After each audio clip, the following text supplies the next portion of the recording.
Ça fait plus de 20 ans maintenant que chaque semaine on vous parle des pubs qu'on aime bien, des pubs qu'on aime un peu moins bien. Ça fait 20 ans qu'on vous décrypte la stratégie des marques, la manipulation, qu'on vous fait rentrer dans les coulisses de la fabrication de la publicité. Mais finalement, on parle assez peu de ceux qui imaginent tout ça. Les créatifs, souvent caricaturés par leurs propres soins d'ailleurs, on les imagine hyper branchés à la pointe de la mode, drôlement coiffés, fraîchement repoudrés et forcément excentriques. Mais est-ce vraiment le cas?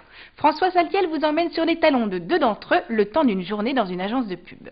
Bon, on résume. Les 2 types dans le bureau, le logo, les centaines de films à la Je demande pardon. Les gens, il faut les faire rêver. Une plage, une belle nana. À un moment, il y en a un qui se fait dévorer par un phoque. Et là, nous avons atteint notre idéal. Vous voulez vous en sortir, oui ou non? Vas-y, Calogero, Elton John, Tokyo Hotel. Jolie voiture. Bonjour. Pour le peuple. J'adore ce mec. Les gens, il faut les faire rêver.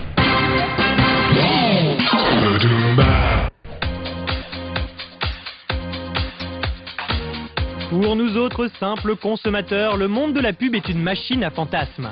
On imagine toujours des soirées décadentes où les créatifs trouvent leurs idées dans la poudre et les bulles de champagne. Alors on a eu une grande idée, partir à la rencontre des vrais créatifs, chez l'agence V, pour vérifier s'ils sont comme eux.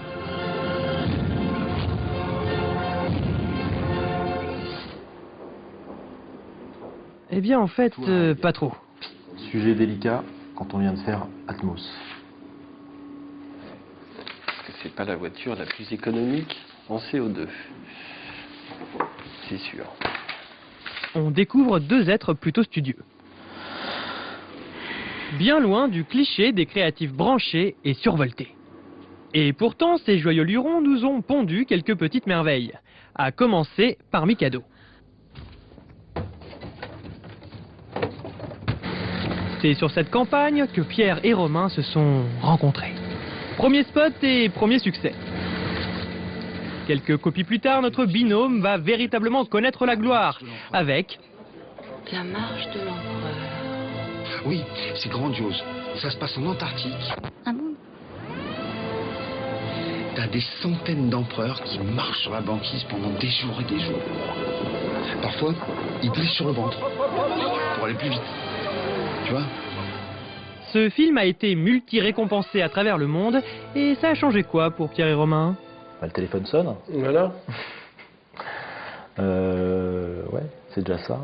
Plein d'entrain, ils rejoignent donc l'agence V pour s'occuper du budget phare, Volkswagen, comme en témoigne le parking de l'agence.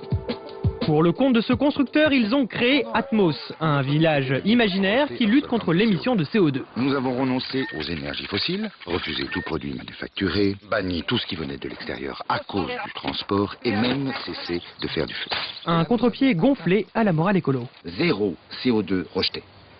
Bien, mais quand vous me parlez, vous rejetez du CO2 pourtant, non? Pas du tout.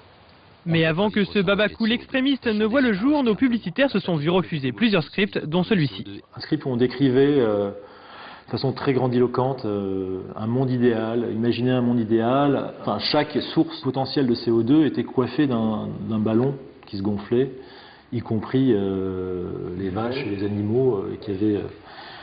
Les avions, les gens. Les avions qui avaient un petit ballon au cul. Une idée rejetée, comme nous l'explique Pierre, enfin surtout Alban, le commercial chargé de vendre les créations aux annonceurs. Pourquoi? Là, c'était plus l'Allemagne. L'intervention du client allemand qui a posé une question simple, qui dit est-ce que pour parler d'écologie, on est obligé de montrer des ballons au cul des vaches, quoi? Non, on n'est pas obligé. Donc en fait, je pense que eux n'ont pas vu l'humour qu'on pouvait y voir nous, et ils n'ont pas vu le décalage. Et oui, avoir des idées dans la pub, c'est bien, mais encore faut-il arriver à les vendre. Démonstration avec la déclinaison print de la campagne anti-CO2. L'idée ensuite, c'est de faire une petite BD en utilisant essentiellement des mots qui ont CO dedans, pour qu'il y ait un maximum de molécules de CO2 qui se baladent dans notre texte. Pour présenter au client, on va faire un ref, parce que mes dessins sont peut-être un peu austères. Un ref, c'est un dessin un peu plus poussé, en couleur, plus précis.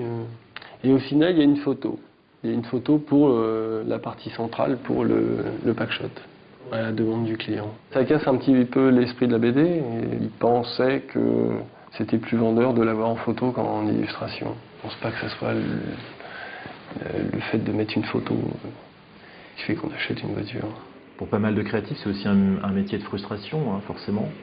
Parce que entre un projet tel qu'on l'a imaginé et un projet tel qu'il sort au final, il y a de l'eau à couler sous les ponts. On est un peu aux ordres du marketing. Et pour gérer la tension entre les ambitions créatives et les exigences du marketing, il y a le directeur de création qui suit avec amour les travaux de son binôme. Encore cette annonce pourrie. Toujours, toujours. Ah, c'est chier depuis le temps que je vous dis que c'est pas bien. Bah je sais, mais bon, tu sais, on a la tête dure. Finalement, on n'avait pas envisagé de mettre une photo là avant. D'accord. Si. D'accord. Et finalement on fait la photo. Ouais, c'est photo. Ouais. Okay. Il ne faut pas se leurrer sur le métier qu'on fait, nous, en tant que publicitaire. On n'est pas réellement des artistes. On se sert d'un certain nombre de choses artistiques, à la fois dans la rédaction, dans la photographie, dans l'illustration, dans la réalisation, qui nous aident à réaliser des choses, mais on n'est pas des artistes. On n'est pas des artistes, on fait un métier de commercial, quoi, après tout. Ok Martin, mais faut montrer la nouvelle Neufbox et dire télé, téléphone, internet pour moins de 30 €. Pour parler de neuf, par exemple, on s'est dit, essayons d'intégrer toutes ces contraintes dans le corps du film. Oui Martin. Ouais. Bon, j'ai lu votre projet pour la pub Neufbox.